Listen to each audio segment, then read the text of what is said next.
बिहार में आज कैबिनेट विस्तार होगा। बीजेपी की ओर से शाहनवाज हुसैन, सम्राट चौधरी, नितिन नवीन और संजीव चौरसिया मंत्री बनाए जा सकते हैं। वहीं जेडीयू से जमा खान, संजय झा, सुमित सिंह के नामों की चर्चा है। इसके अलावा जेडीयू के मदन साहनी, नीरज कुमार, जयंत कुशवाहा को भी मंत्री पद मिल सकता है। बीजेपी के संजय सरावगी, भागीरथी देवी और नीरज बबलू भी मंत्री पद की रेस में हैं। कांग्रेस पार्टी ने सोशल मीडिया प्लेटफॉर्म पर अपनी पैठ मजबूत करने की कवायद शुरू कर दी है। इसके लिए बाकायदा कैंपेन लॉन्च किया गया है और खुद राहुल गांधी ने वीडियो जारी कर लोगों से सोशल मीडिया वॉरियर्स की टीम ज्वाइन करने की अपील की। कांग्रेस के इस अभियान के तहत 5 लाख लोगों को सोशल मीडिया टीम से जोड़ने की योजना है। सोशल मीडिया वॉरियर्स टीम से जोड़ने के लिए टोल फ्री नंबर जारी किया गया है। इस टीम से व्हाट्सएप, वेबसाइट और ईमेल के जरिए भी जुड़ सकते हैं। महाराष्ट्र के गृह मंत्री अनिल देशमुख ने सचिन तेंदुलकर, लता मंगेशकर और विराट कोहली समेत कई सितारों के हाल में किए गए ट्वीट्स की जांच का आदेश दिया है। महाराष्ट्र की महाविकास अघाड़ी सरकार ये जांच करना चाहती है कि कहीं मोदी सरकार के दबाव में तो इन सितारों ने ट्वीट नहीं किए हैं। महाराष्ट्र सरकार का कहना है कि इन ट्वीट्स में एक जैसे शब्दों का इस्तेमाल किया गया। लता मंगेशकर, सचिन तेंदुलकर जैसी हस्तियों के ट्वीट की जांच के महाराष्ट्र के गृह मंत्री के आदेश पर सियासी घमासान शुरू हो गया है। महाराष्ट्र के पूर्व मुख्यमंत्री देवेंद्र फडणवीस ने ट्वीट किया कि क्या महाविकास अघाड़ी सरकार अपनी सारी बुद्धि खो चुकी है।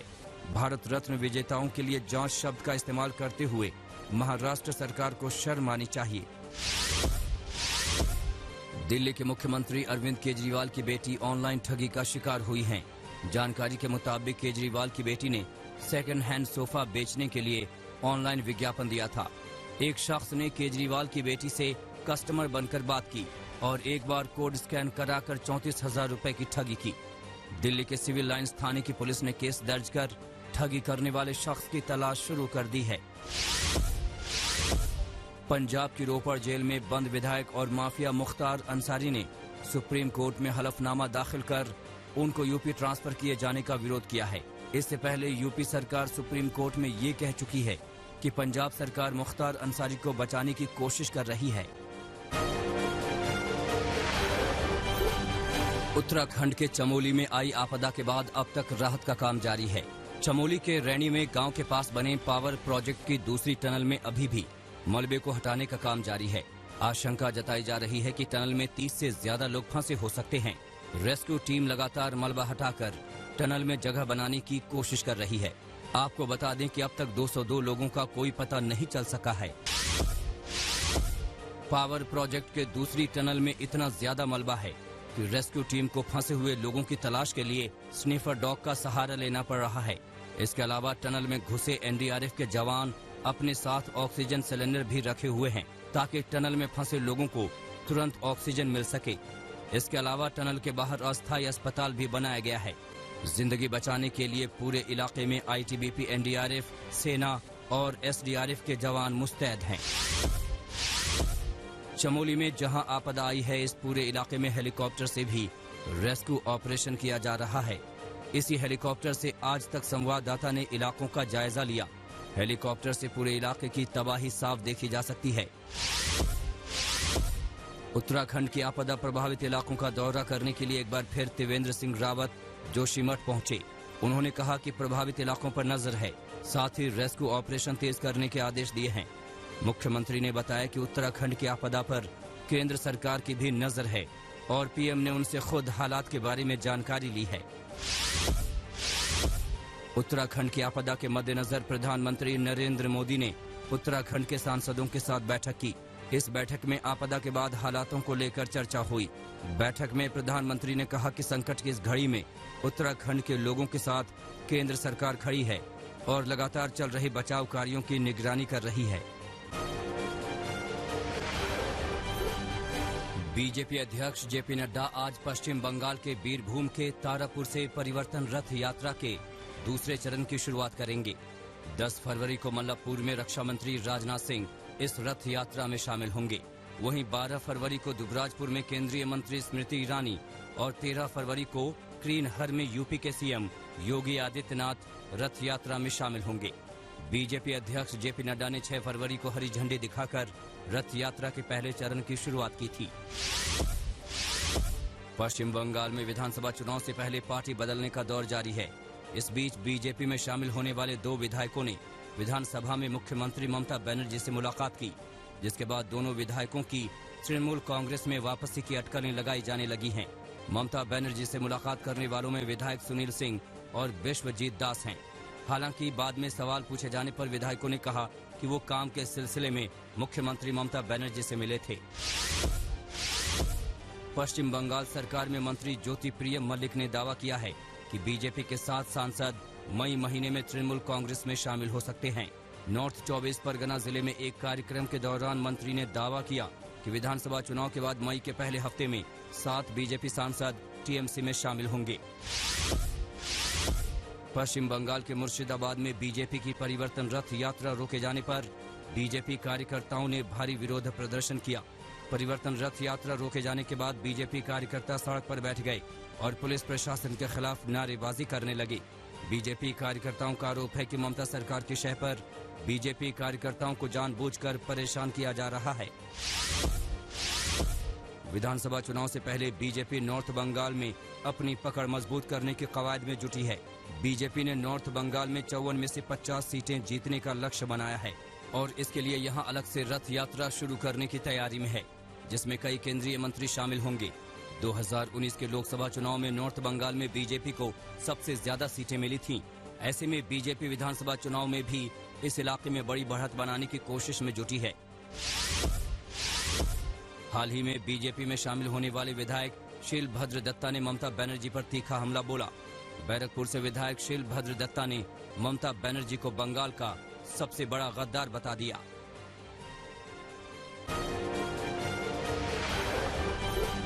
प्रधानमंत्री नरेंद्र मोदी ने एक बार फिर किसान संगठनों से आंदोलन खत्म करने की अपील की है।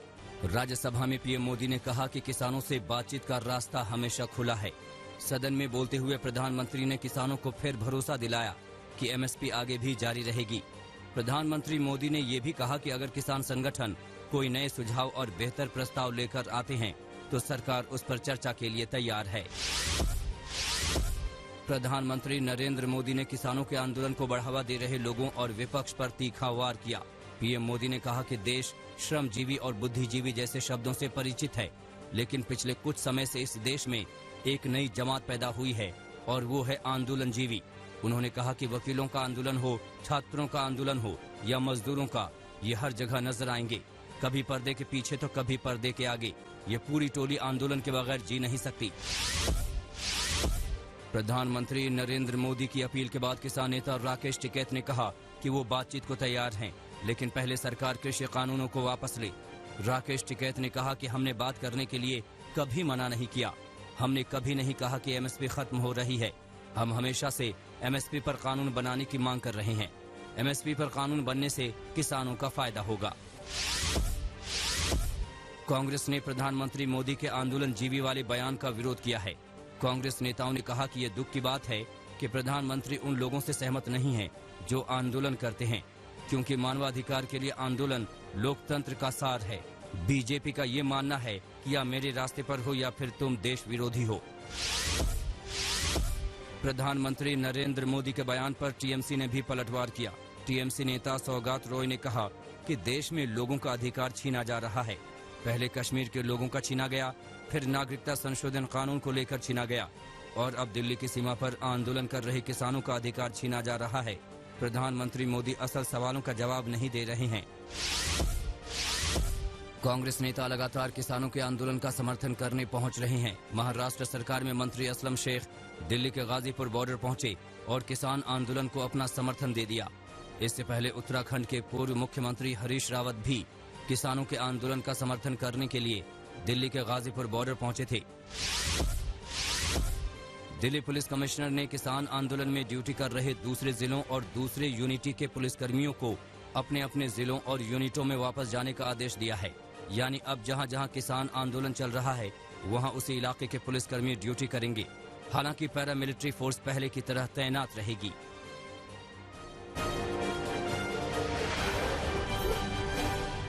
बिहार के खगड़िया में कलेक्ट्रेट परिसर रण क्षेत्र में तब्दील हो गया। यहां 2 गुटों में जमकर मारपीट हुई। बताया जा रहा है कि बाइक से धक्का लगने के मामूली विवाद में 2 गुट आपस में भिड़ गए और एक दूसरे पर टूट पड़े। दोनों ओर से जमकर लात घूंसे चले। पूरे मामले में पुलिस ने एक शख्स को हिरासत में लिया है। बिहार के मोतिहारी में पुलिस को बड़ी सफलता मिली है। पुलिस ने जिले के चर्चित रंजीत सिंह हत्याकांड का खुलासा किया है। पुलिस ने हत्या के 4 आरोपियों को गिरफ्तार कर लिया है। आपको बता दें कि 31 दिसंबर को नगर भवन के पास चर्चित ठेकेदार लक्ष्मी सिंह के शागिर्द रंजीत सिंह की हत्या कर दी गई थी। हत्या का आरोप जेडीयू नेता पप्पू कुशवाहा और केसरिया नगर पंचायत के अध्यक्ष रिंकू पाठक पर था। पुलिस के मुताबिक पकड़े गए आरोपियों ने स्वीकार किया है कि आरजेडी नेता के कहने पर ही उन्होंने हत्या को अंजाम दिया है। गाजियाबाद पुलिस की गिरफ्त में 5 ऐसे छात्र ठग चढ़े हैं जो ऑनलाइन नौकरी दिलाने के नाम पर लोगों के अकाउंट से पैसे उड़ा लेते थे। पुलिस के मुताबिक ये ठग लोगों को नौकरी दिलाने का लालच देते थे। बातचीत के दौरान ये लोगों से बैंक से जुड़ी जानकारी जुटाते थे और चूना लगा देते थे। पुलिस ने 5 आरोपियों को गिरफ्तार किया है, जिनके पास से 12 से ज्यादा सिम कार्ड, 10 मोबाइल फोन, फर्जी मुहर और लैपटॉप बरामद किया है। पंजाब के फिरोजपुर में पुलिस ने एक नशे के सौदागर को पकड़ा है। पुलिस के मुताबिक उन्हें सूचना मिली थी कि झारखंड से सस्ते भाव में अफीम लाकर नशे का सौदागर फिरोजपुर में नशे की तस्करी करता है। पुलिस ने जाल बिछाया और नाके पर एक स्विफ्ट कार को रोक लिया। पुलिस की तलाशी में कार से 1 किलो 500 ग्राम अफीम और 75,000 रुपए नकद बरामद किए गए हैं। पुलिस आरोपी से पूछताछ कर रही है कि आखिर यह तस्कर कहां-कहां नशे की तस्करी करता था। यूपी के मुजफ्फरनगर में पुलिस को बड़ी कामयाबी मिली है। मामला कोतवाली थाना क्षेत्र का है। पुलिस के मुताबिक चेकिंग के दौरान पुलिस ने 5 आरोपियों के पास से करीब 80 किलो का गांजा बरामद किया है। पुलिस ने आरोपियों के पास से एक होंडा सिटी कार, एक ट्रक, 2 तमंचे और कारतूस बरामद किया है। पुलिस के मुताबिक आरोपियों ने पुलिस पर फायरिंग करके भागने की कोशिश की, मगर पुलिस की मुस्तैदी के चलते आरोपी पकड़े गए।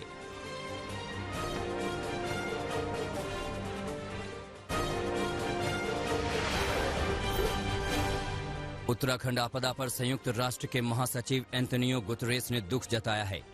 उन्होंने कहा कि जरूरत पड़ने पर उत्तराखंड में जारी बचाव और राहत कार्यों में सहयोग देने के लिए वो तैयार हैं।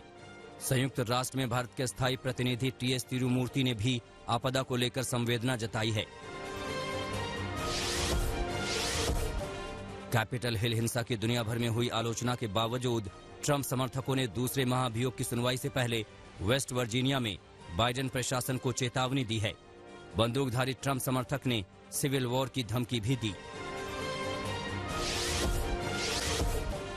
अमेरिकी राष्ट्रपति जो बाइडेन ने चीन को अमेरिका से प्रतिस्पर्धा रखने वाला सबसे बड़ा देश बताया। बाइडेन ने ट्रंप पर आरोप लगाते हुए कहा कि ट्रंप प्रशासन ने चीन और अमेरिका के रिश्ते में तलखी बढ़ाई है। बाइडेन ने कहा कि बतौर उपराष्ट्रपति वो शी जिनपिंग से कई बार मिल चुके हैं और उन्हें अच्छी तरह जानते हैं। भ्रष्टाचार के आरोपों से घिरे इजरायली प्रधानमंत्री बेंजामिन नेतन्याहू का कोर्ट में ट्रायल हुआ। दूसरी तरफ इजरायल की राजधानी यरूशलेम में नेतन्याहू के इस्तीफे की मांग को लेकर जबरदस्त प्रदर्शन हुआ। नमस्कार, मैं हूं अंशु शर्मा और हमें उम्मीद है कि आपको ये वीडियो जरूर पसंद आया होगा। ऐसे ही बाकी वीडियो देखने के लिए देखते रहिए द इंडियन समाचार और वीडियोस पसंद आने पर हमारे चैनल द इंडियन समाचार को लाइक, शेयर और सब्सक्राइब करना ना भूलें।